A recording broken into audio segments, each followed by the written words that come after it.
Names.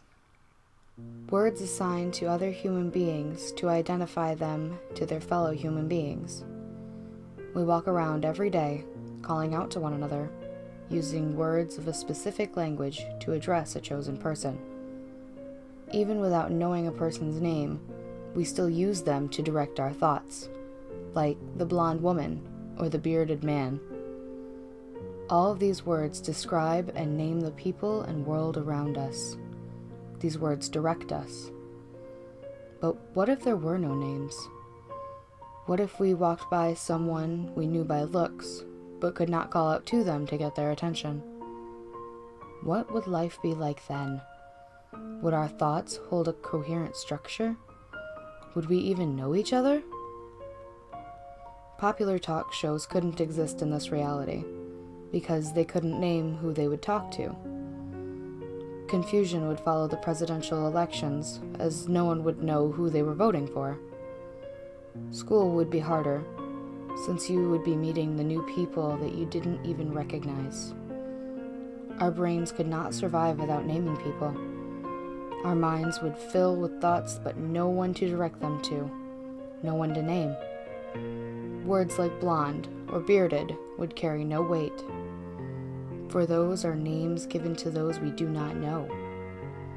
Languages would no longer be functional. If there were no names, nothing to describe a person, would they even exist? Could they exist? Is that why names were invented? To hold the human reality in place? Is that the price to pay for being withheld to a word given to you? One you didn't even choose? Is being trapped by a word worth your existence? People who change their names can create a whole new reality for themselves. Breaking away from a particular word can open up thousands of possibilities.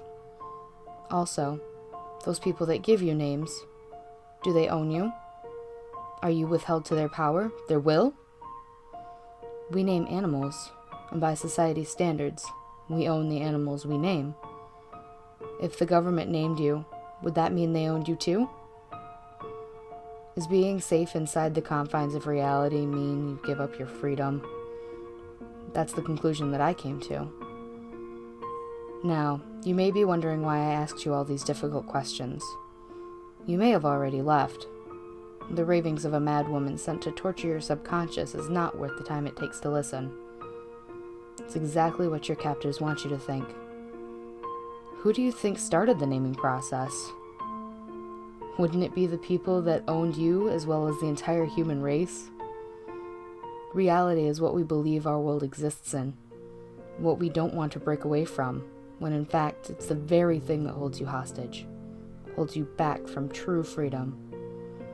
Now that you've realized this, I have one last question for you.